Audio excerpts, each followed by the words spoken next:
رسول اللہ صلی اللہ علیہ وآلہ وسلم سے عذاب القبر اور نعیم القبر اور قبر میں فرشتوں کے سوال کے متعلق تواتر کے ساتھ احادیث مروی ہیں۔ اس شخص کے لیے جو اس کا مستحق ہو ان پر اعتقاد رکھنا اور ان پر ایمان رکھنا ضروری ہے، البتہ ان کی کیفیت کے بارے میں ہم کچھ نہیں کہیں گے، اس لیے کہ عقل ان کی کیفیت معلوم کرنے سے قاصر ہے اور اس جہان میں اس کا علم ممکن نہیں۔ نیز شریعت ایسی باتوں کا ذکر نہیں کرتی جس کو عقلی محال سمجھتی ہیں، البتہ ایسی باتوں کا ذکر کرتی ہے جس میں عقلیں حیران ہوتی ہیں۔ ظاہر ہے کہ روح کا جسم میں واپس آنا اس طرح کا نہیں ہے جس طرح دنیا میں معروف ہے، بلکہ روح کا اعادہ اس اعادہ کے خلاف ہے جو دنیا میں معلوم ہے۔ امام حنبل کہتے ہیں، میں نے امام ابو عبداللہ سے عذاب القبر کے بارے میں پوچھا، انہوں نے فرمایا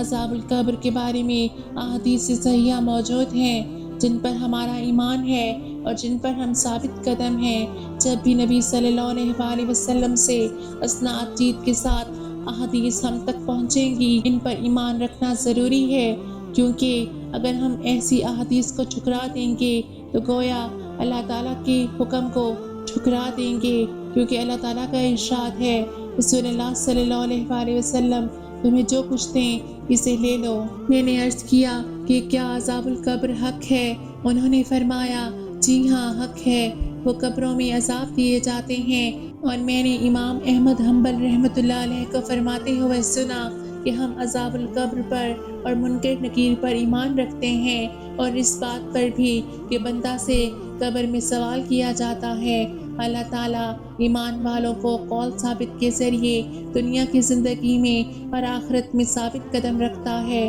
قبر کے بارے میں اللہ تعالیٰ کا ارشاد پاک ہے، کاش تم دیکھ سکو کہ جب ظالم موت کی سختیوں میں مبتلا ہوتے ہیں اور فرشتے اپنے ہاتھ بڑھاتے ہوئے کہتے ہیں لاؤ نکالو اپنی جانیں، آج تمہیں ذلت کے عذاب کا صلہ دیا جائے گا، اس لیے کہ تم اللہ کے ذمہ ناحق باتیں کہتے تھے اور اس کی آیات سے تکبر کرتے تھے۔